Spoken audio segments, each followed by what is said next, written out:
ID पर पैसा या गलत इंसान को पैसा ट्रांसफ़र होने पर हम अपना पैसा कैसे वापस मंगा सकते हैं। तो दोस्तों अपना फ़ोन निकाल लीजिए। फ़ोन में सबसे पहले आपको इस लाल वाले बटन पर यानी कि क्रोम ब्राउज़र पे जिस पे हम इंटरनेट यूज करते हैं उस पर क्लिक करना है और इसको ओपन कर लेना है। इसको ओपन करने के बाद में आप यहाँ पे लिखेंगे सरकारी CSC, सरकारी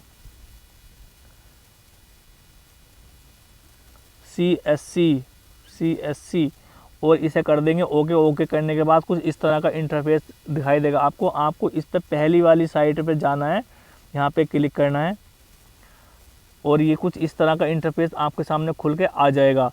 और हम थोड़ा सा जैसे ही इसको जूम करते हैं तो यहाँ पे दिखाई देगा आपको सरकारी काम के नाम से एक ऑप्शन, आपको वहाँ पे क्लिक करना है।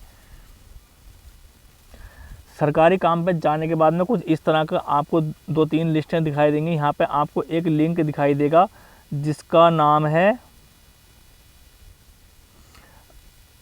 नया लिंक। नए लिंक के नाम से ये आपको दिखाई देगा और थोड़ा सा नीचे स्क्रॉल करने के बाद आप यहाँ पे देखेंगे नीचे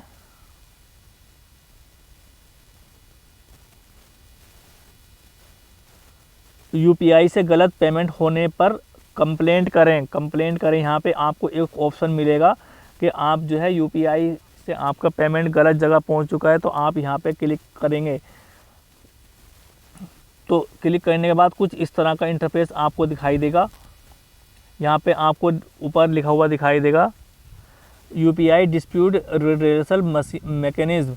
तो ये एक संस्था है जिसमें आपके गलत पैसे अगर कहीं किसी इंसान के पास पहुंच जाते हैं तो आप यहाँ पे कंप्लेन करके अपना पैसा वापस मंगा सकते हैं। ठीक है, तो चलिए आइए इसको स्क्रॉल करते हैं। मैं बताता हूँ आपको क्या क्या इसमें भरना होता है और कैसे आपको करना होता है।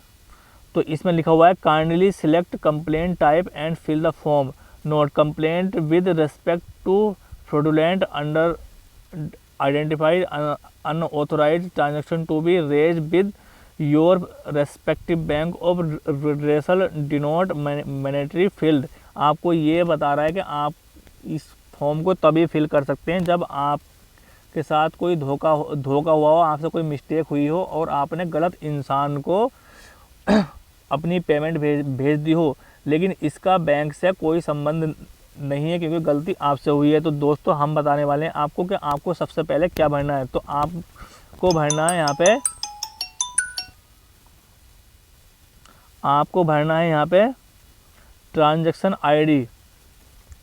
तो ट्रांजैक्शन आईडी क्या होती है, जब हम किसी के पास पैसा भेजते हैं तो उसमें एक ट्रांजैक्शन आईडी लिखी हुई आती है। आपको यहाँ पे वो ट्रांजैक्शन आईडी ट्रांजैक्शन आईडी क्या होती है, जब हम किसी के पास पैसा भेजते हैं तो बैंक द्वारा और फ़ोन पे द्वारा एक ट्रांजैक्शन आईडी जनरेट की जाती है। तो वो यहाँ पे आपको फिल करनी है। वह यहाँ पे फिल करने के बाद में आपको भरना होता है ट्रांजैक्शन रिलेटेड डिटेल। तो आपको डिटेल भरनी होती है amount debit but not credit, यानी कि आपके अकाउंट से पैसा कट चुका है। ठीक है, और transaction failed but amount cut चुका है। लेकिन एक दिक्कत इसमें ये भी आती है कि आपके खाते से पैसा कट चुका है लेकिन ट्रांजैक्शन जो है फेल दिखा रहा है।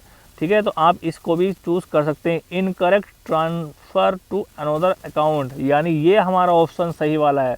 यानी कि हमने जो है इनकरेक्ट गलत बंदे के पास अपना पैसा भेज दिया है, तो हमें ये वाला ऑप्शन यहाँ पे चुनना होगा। यहाँ पर ओके का बटन हो चुका है। तो आइए ये फिर आपको करना होता है कमेंट में आपको जो अपने बारे में सफाई अगर कुछ पेश करना चाहते हैं कि हमसे ऐसे गलती हो गई, ये हुआ, तो आप जो है यहाँ पे कर सकते हैं। ये होती है ट्रांजैक्शन आईडी। जैसे ही आप कोई ट्रांजैक्शन करते हैं तो उसकी एक ट्रांजैक्शन बन जाती है, ट्रांजैक्शन आईडी बन जाती है जो कि उस स्लिप के अंदर आती है। तो वो यहाँ पे आपको वो भरना है। ठीक है, और ट्रांजैक्शन की डेट, जिस डेट में आपने ट्रांजैक्शन की है यहाँ पे आपको वो वाली डेट फिल करनी है। ट्रांजैक्शन का अमाउंट, कितने अमाउंट की आपने ट्रांजैक्शन की है वो यहाँ पे आपको पैसा भरना है और रुपीज़ भरना है, और नीचे वाले ऑप्शन में कितने पैसे उसमें कटे हैं वो भरने हैं। ठीक है। उसके बाद अपनी कोई ऑथोराइज ईमेल आईडी जो आपकी एक्टिव हो, जो आपकी चल रही हो, यहाँ पर वो ईमेल आईडी भरनी है।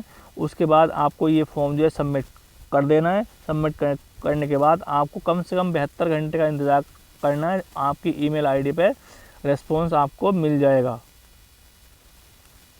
ठीक है। तो दोस्तों ये थी आज की वीडियो, और आपको ये वीडियो कैसी लगी, और अगर आपके साथ भी ऐसा हुआ है कि आपके साथ कोई फ्रॉड हुआ है या कोई गलत ट्रांजैक्शन हुई है, तो आप जो है बता सकते हैं अपने कमेंट में।